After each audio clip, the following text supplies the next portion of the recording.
Hello YouTube, welcome to the channel. Now in today's video we're going to be looking at this baby. It's the 4DRC H4 drift car, or the Sniper Ghost. It's going to be good with a name like that. Well, at least they've given it a name, and it's not called the 16043-BX01 or something stupid. At least they've had the decency to give it a name this time. Anyway, this has very kindly been donated to the channel for review by Banggood, so massive thumbs up to them. I'm going to apologise in advance if there's any road noise outside. Here in the UK we're having a mini heat wave at the moment, and it's roasting in the miniature construction company studio, so we're going to have to put up with a bit of noise from the outside, otherwise I melt. I mean, everyone knows that an Englishman literally catches fire over anything above 25 degrees C, so we're well into the danger zone. Anyway, enough waffle, let's get this thing out of the box. Right then, in the box we have our instructions, which are in Chinese, no English, so hopefully this thing will be simple to operate, just like me. We have a pack of spare rubber tyres and what looks like a USB battery charger. There are also rims there as well. We have a very strange looking battery pack, sort of MGX style, but not MGX style at the same time. Lithium ion battery, 600 milliamps, 7.4 volts, so it's 2S this thing. Right, strange affair. We've got our transmitter, which looks quite funky and cool, but to my dismay this thing is non-proportional, because it's just literally a switch on the steering, so I'm a little bit disappointed initially. Don't know what any of these buttons do yet. It looks like it takes two AA batteries, which you have to supply, but I can't tell because the instructions in Chinese. Throttle seems proportional though, but the steering is literally non-proportional, which is a bit of a disappointment. Okay, last but not least, now then we have the actual truck itself. Now I did actually forget to mention the price of this thing, and I'm not surprised it's non-proportional. £29.57 this thing retails for at the moment, which is about $36, so it's a cheapie this thing is. But let's not discount it from initial impressions. I mean, obviously we're going to try this and it might be a right laugh, so you never know. But first impressions, this thing is very much like a toy grade RC. Oh, it's got a steering trim on the bottom, that doesn't bode well. So we're just going to have to try this thing anyway. Let's rip the bodywork off. I want to have a look what's underneath, but it looks like you basically can't fiddle with anything. Right then, underneath the bodywork, and incidentally I do quite like the body on this thing, it's like a very colourful little infraction. We've got some headlights in the shell at the front, and there is a little tail light at the back. I'm not sure about the operation as yet, but it's a very strange affair, because obviously you've got two R-clips at the back, and there's a sort of quick release mechanism at the front there, which is quite difficult and clumsy to use actually. But I'm not sure why they allow you to take the bodywork off, because everything's enclosed and you can't really mess with anything anyway. So why you'd want to take the body off, I don't know, because the battery is underneath. But this is looking very toy grade, unfortunately, but you know, I'm not going to judge a book by its cover. It might be quite entertaining to use this thing, so I'm not going to write it off just yet. We are going to try it. We've got non-proportional steering at the front, which is a bit of a disappointment. There's no discernible suspension, so we're going to have to run this on as flat a surface as we possibly can. But like I say, there's nothing really to see underneath the body. Everything's enclosed. But what I might do is we'll take some of these covers off, and let's have a look at what's underneath. Right then, I've lifted a few covers. We've got a very, very rudimentary ESC stroke receiver there. It looks like that's straight off of a JJRC truck, that does. As does the steering box here. I hate these things, they're absolute junk. And that sort of turns this mechanism inside, which I'm quite surprised actually is metal. Normally they're just plastic, but that goes in there. Let's whip one of these other covers off and see what's underneath. Right, I've just taken the cover off and we are greeted with this. It's basically a solid axle, there's no differential on this thing. So God only knows what it's going to be like. I might take a peek underneath the rear just for the hell of it while we're here.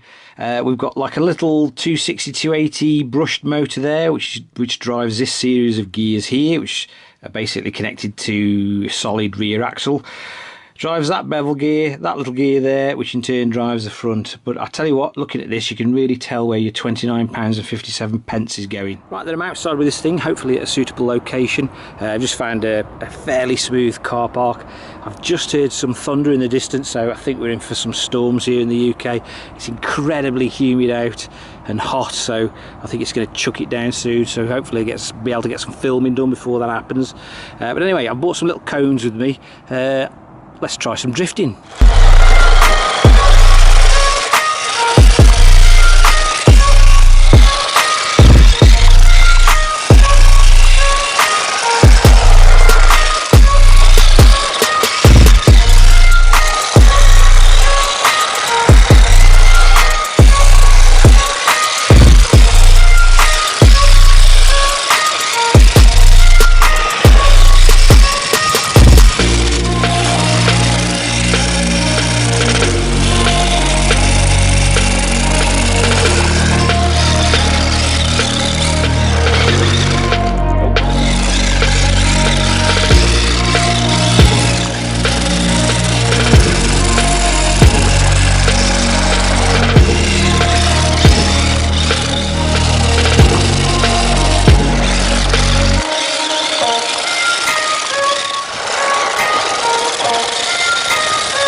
Back inside, what do we think of the Sniper Ghost drift car here? And I'm not going to lie, it did fall quite short of the already low expectations I had of this thing.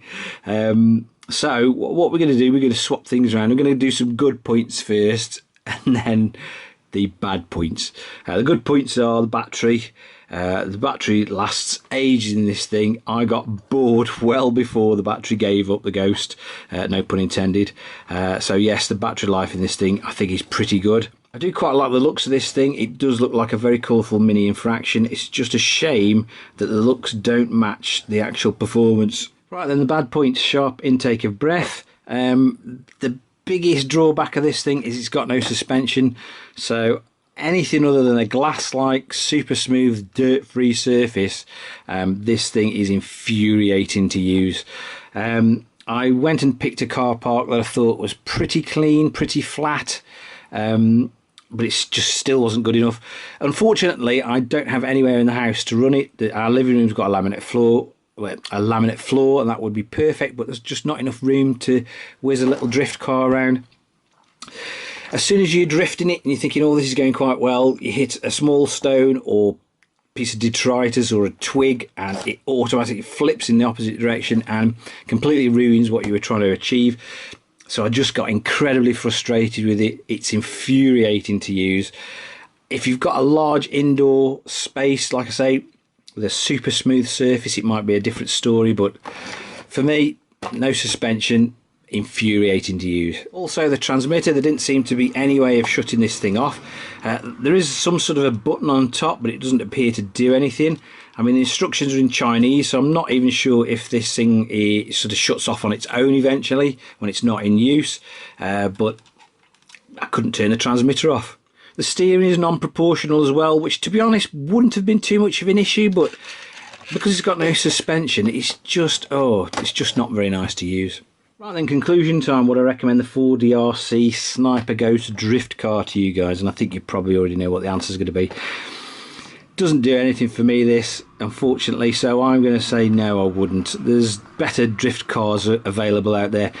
If you've got a large enough space with a super smooth floor, then it might be a different story altogether. Kids would probably love this. They probably wouldn't find it half as annoying as I did. So if you've got kids, they would probably really enjoy this, to be fair. I mean, if I was 7 or 8 years old, then I would have absolutely... It'd have kept me busy for hours, this thing. If you want a drift car, go and spend another sort of 25, 30 quid and go and get yourself one of these little Pinecone models, 4-wheel drive drift cars. I'll leave a link in the description. They come with drift tyres and that. They're fully proportional. They've got the gyro ESP in them, so they help you steer. far superior. Like I say, not much more money, you just get a better product. This thing does nothing for me in any way, shape or form, unfortunately. We did give it a fair crack of the whip, but nah, if you're a serious RC enthusiast, I don't think you should be bothering. As ever, there will be a link in the description to where you can go and get one of these little drift cars from, and Banggood have very generously given me a promo code for it, so big thumbs up to them as usual. I will also leave a link in the description to one of these Pinecone drift cars as well, because if you're in the market for one, I would suggest that you pay a little bit extra and buy one of those instead. If you found this video of some use and interest, please give it a big thumbs up, and if you're feeling that way inclined, hit that subscribe button for more similar future content. It's a little click from you guys, but it makes a huge difference to the channel. So once again, thanks for watching guys, and I'll catch you again very, very soon.